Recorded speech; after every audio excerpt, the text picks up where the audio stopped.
Passa um bom dia! E aí, como você está? Tudo bem? Já agradeceu a Deus hoje pela vida, pelo dom da vida?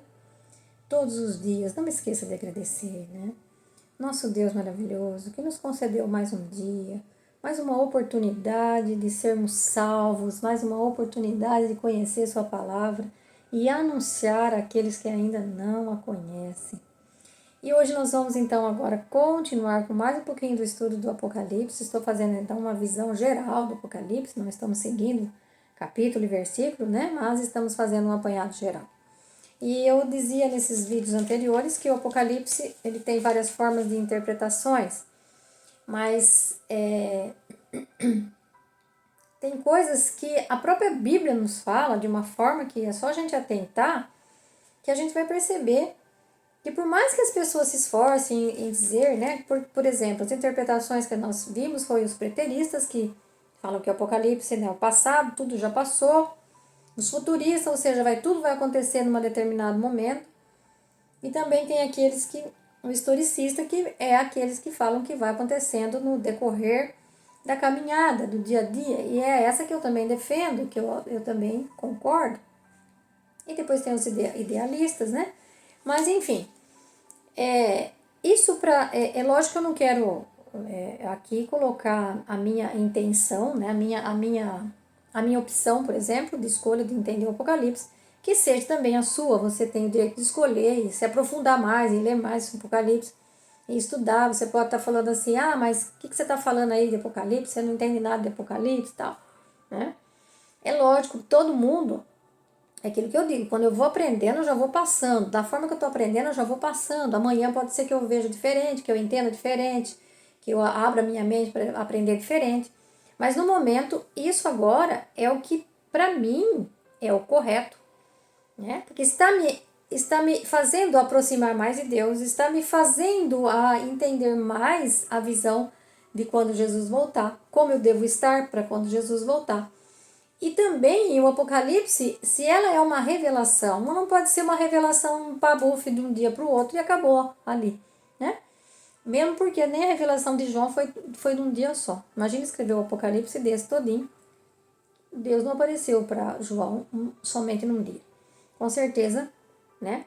João teve várias revelações e aí ele foi preenchendo e escrevendo, né, todas as revelações que ele teve quando Deus foi mostrando, né? O próprio Jesus foi mostrando para ele.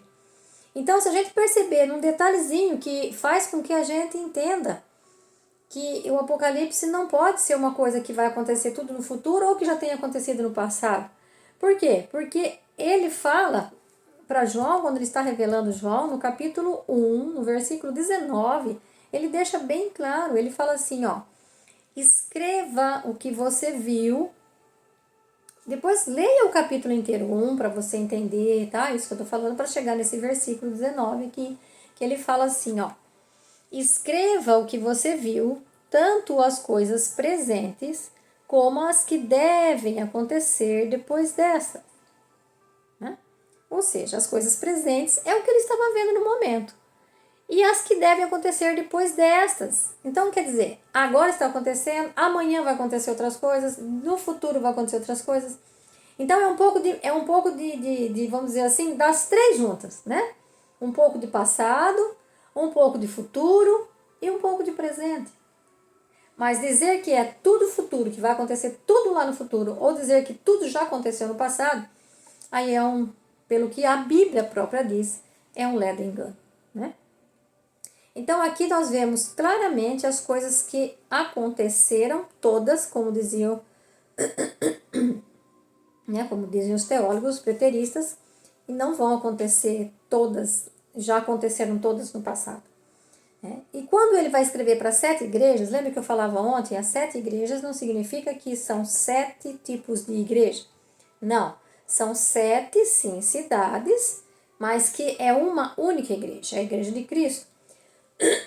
E quando ele fala 7, lembra que 7 na Bíblia é a totalidade. Lembra que os números na Bíblia, eles têm muito assim, eles têm muito, aparece muito no Apocalipse, aparece muito na Bíblia toda.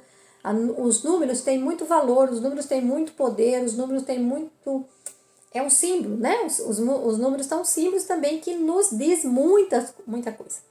Por exemplo, o 7 na Bíblia é um número perfeito, é um número inteiro, é a perfeição na Terra. Tanto é que ele fala que Deus fez o mundo em 6 dias e no sétimo ele descansou, né? E aí, então, as 7 igrejas também é um todo, ou seja, é a igreja na trajetória toda dela. Do início, por exemplo, do início lá, desde lá Apocalipse, quando João escreve, até a volta de Jesus, quando ele voltar, glorioso, né? Que nós estamos esperando e sabemos que ele não é homem para mentir, né? E nem filho do homem para dizer, para não cumprir aquilo que ele, as promessas que ele, né, colocou para nós, ele vai cumprir todas. Ele não é homem para mentir, né? Não é como nós que mentimos, né? Nós somos também filhos de Deus, mas de vez em quando aí rola uma mentirinha. O que para Jesus não, o que para Deus não, né? Não rola mentira. Ou é isso ou não é isso, né? Ou é como diz lá na igreja de Laodiceia, ou você é quente ou você é frio, morno ou vomito. Então nós temos que atentar muito para isso. Ah, mas uma piadinha, uma brincadeirinha aqui, de levinho, não tem problema. Cuidado. Até no Provérbios fala, né? Que às vezes a pessoa vai chegando, falando, depois ela fala assim, é só brincadeira. Mas com isso ela fez as palavras, lembra das palavras? Com isso ela falou, muitas vezes a pessoa já ficou chateada, já ficou irritado, já de repente já gerou uma briga, já gerou um atrito, né? Então cuidado com as palavras, né? Cuidado com o que a gente fala. Então o número, ele tem muito significado. O 7, então, ele indica toda a trajetória e indica o número perfeito e toda a trajetória da igreja aqui no caso do Apocalipse. E, por exemplo, quando você vai falar, por exemplo, que uma pessoa é 10, né? Para você dizer que uma pessoa é ótima, você fala que uma pessoa é 10, né?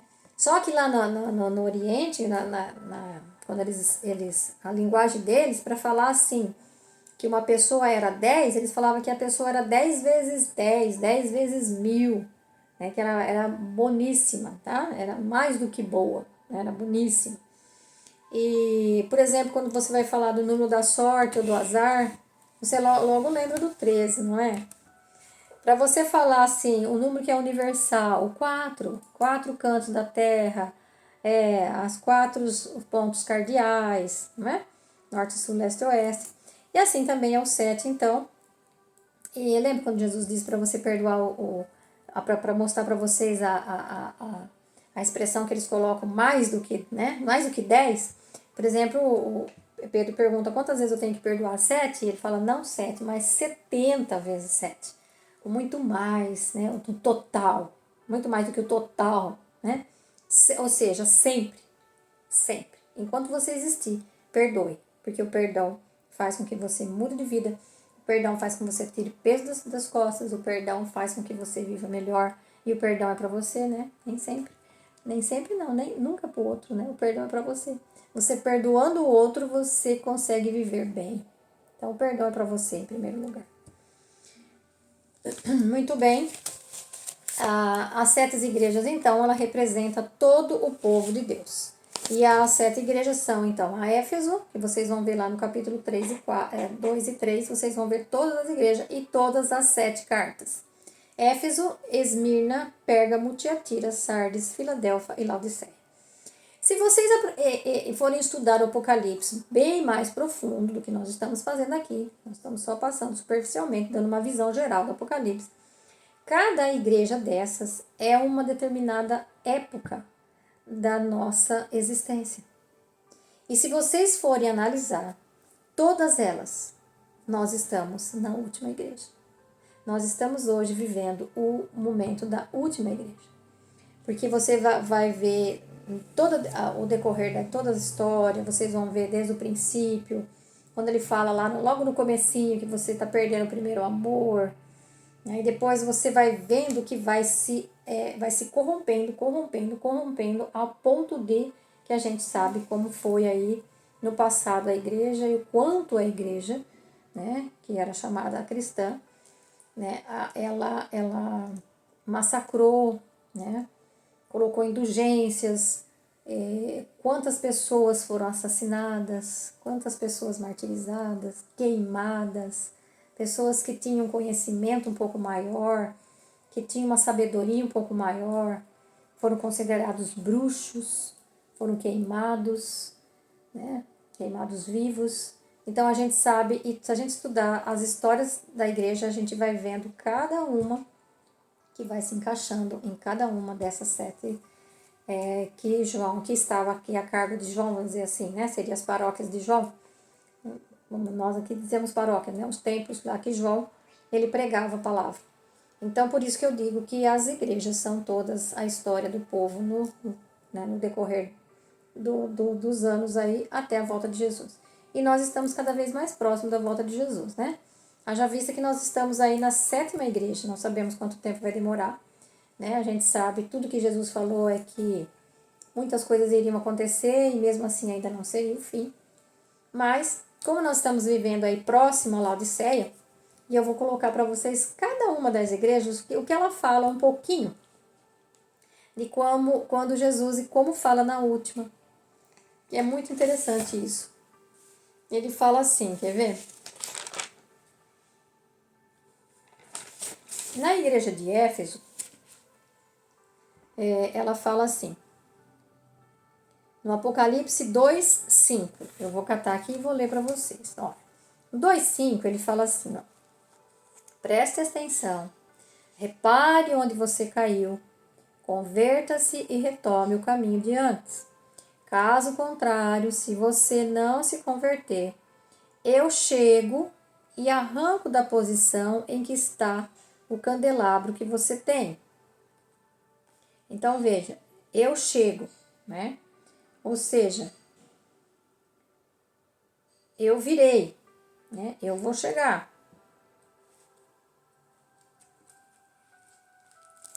E aqui no candelabro que você tem, em Apocalipse 1, do 12, 13, Apocalipse 1, 12, 13, ele vai falar assim, ó, quer ver? Ó, o 12, 13 vai falar assim, ó, virei-me para ver a voz que me falava, né? João falando que quando ele teve um chamado lá, né? Aí, que ele foi chamado para escrever o Apocalipse. Então, ele fala, escreve para 7 igrejas. Então, ele virei-me para ver a voz que me falava e vi 7 candelabros de ouro. No meio dos candelabros estava alguém, parecia um filho de homem. E aí ele vai descrever, vestido de longa túnica, no peito um cinto de ouro, cabelos brancos como lã, como neve. Então, esse filho de homem que estava no meio dos candelabros, no meio dos candelabros. O que é o candelabro? Não sei se vocês já viram uma menorá. O que é uma menorá? É um candelabro assim que sai, tem um pezinho assim, e ele sai com 7 velinhas, vamos dizer assim, né? Então, é chamado menorá, 7 candelabros assim. Um pezinho só, é só colocar lá candelabros lá ou menorá na internet e você vai aparecer para você. Então, ela é tipo uma vela, tipo um castiçal, né? Que tem 7 lugares de colocar velas, ou seja, cada castiçal daquele ali era uma igreja. Então, João vê alguém, né, como um filho de homem, parecia um filho de homem, ou seja, era o filho do homem, era Deus. Então é Deus andando no meio dos candelabros, ou seja, Deus andando no meio das igrejas, né? Jesus andando no meio das igrejas. Jesus não abandona a sua igreja, não abandona a igreja na sua trajetória. Somos nós que costumamos abandonar a Deus, mas Deus nos abandona. Então, esse homem no meio do candelabro significa que Jesus está andando. E cada uma, ele está acompanhando a trajetória. Então, ele vai falando para cada uma, presta atenção, eu vou chegar e vou arrancar você da posição. Depois, se você pegar em Pérgamo, no versículo 2, verso 16, ele vai falar assim, quer ver? 2, verso 16. Ele vai falar assim, converta-se. Caso contrário, logo eu venho combater vocês com a espada da minha boca. Aí, em Tiatira, que é a terceira, ele vai falar assim, ó, no capítulo 2, verso 25, ele vai falar assim, ó. mas fiquem firmes naquilo que vocês já têm, até que eu venha. Veja, até que eu venha. Aí depois, em Sardes, no capítulo 3, versículo 3, ele vai falar assim, ó. Versículo 3, ele vai dizer assim: lembre-se de como você recebeu e ouviu. Pratique e se converta. Se você não vigiar, eu venho como um ladrão. Então, eu venho como ladrão e você vai se surpreender, porque você não sabe a hora. Em Filadélfia 3:11, ele diz assim: venho logo. Olha só, eu venho logo. Filadélfia é a sexta. 1, 2, 3, 4, 5. Filadélfia é a quinta. Então ele fala assim: eu venho logo. Segure firme que você tem para que ninguém possa tomar, né? Para que ninguém possa tomar, para ninguém tomar a sua coroa. Então isso é em Filadélfia. Então veja. Depois, aí a última igreja, não, a Filadélfia é a sexta, né? Porque é Éfeso, Esmirna, Pérgamo, Tiatira, Sardes, Filadélfia. Então ele fala assim, ó, eu venho logo. Na Laodiceia, ele fala diferente, que é a igreja que nós estamos vendo, estamos vivendo na atual hoje, 2026. Nós estamos vivendo a igreja da carta de Filadélfia. Presta atenção. Na última igreja ele fala assim, ó, lá no versículo 3:20, ele vai falar desse jeito aqui, ó. 3:20. Já estou quase chegando e batendo a porta. Quando alguém bate na sua porta, é porque já chegou, certo? É a mesma coisa de você falar assim, você tá lá em São Paulo, né? E você fala assim, Débora, ó, tô saindo de São Paulo agora. Daqui uma hora você fala, Débora, tô aqui em tal lugar. E eu vou lá te encontrar na rodoviária. Aí você tá lá, ó, já passei no posto. Ó, já tô chegando aqui em Botucatu. Débora, ó, falta 5 minutos para mim chegar em Bauru. Tô chegando. E aí, dali a pouco você fala assim, Débora, cheguei, tô aqui na rodoviária. É assim Jesus. Então, na trajetória de toda a trajetória da igreja, né, em si, então nós estamos vivendo o último momento em que logo Jesus vai voltar. E aí ele diz assim, olha que interessante, né? Ele diz, 3:20, ele diz assim, já estou chegando e batendo a porta. Quem ouvir minha voz e abrir a porta, eu entro em sua casa, janto com ele e ele comigo. E olha que interessante, ao vencedor darei um prêmio. Vai sentar-se comigo no meu trono, porque como também eu venci e estou sentado com o meu Pai no trono dele. Então percebe? Aqui ele já vem, bate na sua porta, e você, se você abrir, ou seja, se você na trajetória sua, você praticou tudo bonitinho, fez aquilo que Jesus ensinou, que João colocou aqui no Apocalipse, para que a gente possa cada vez mais se afastar das coisas do mundo, porque o mundo, né, nesse mundo, o reino dele não é desse mundo, nesse mundo jaz o maligno. Então, se você se afastou de todas essas coisas, foi obediente, foi temente a Deus e expulsou o inimigo da sua presença, assim como Jesus fez lá no deserto, né? Afasta de mim. Então você vai abrir essa porta, ele vai entrar, você vai cear com ele e você vai sentar no trono dele com ele, o mesmo trono que ele herdou do Pai. Como nós somos. Jesus foi o herdeiro e nós somos co-herdeiro do Pai no trono, por conta de Jesus. Então, vocês percebem a diferença? Em todas ela diz, eu virei, eu estou chegando, né? Estou chegando, mas em Laodiceia ela diz, estou à porta e bato. É uma trajetória que, se você for verificar, já passamos então pelas 6 igrejas e estamos vivendo a Laodiceia. Estamos vivendo a parte mais importante do cristianismo e também uma fase muito triste, né? Muito triste. Por isso que ele fala aqui que você não é quente nem frio. Assim você fosse quente ou frio, mas você é morno e morno eu vomito. E nós estamos vivendo nessa hoje em dia, né? E depois eu vou ler toda a carta de Laodiceia, mas não vai ser hoje não, vai ser amanhã, né? Para a gente entender um pouco mais sobre essa última carta. Essa nós vamos ler inteira e vamos refletir um pouco mais, tá bom? Então por hoje era só isso. E aí eu desejo para você um bom dia, que você faça hoje o melhor dia da sua vida, porque esse é o único dia que conta. É o único dia que você tem. Fica com Deus, um beijo no seu coração.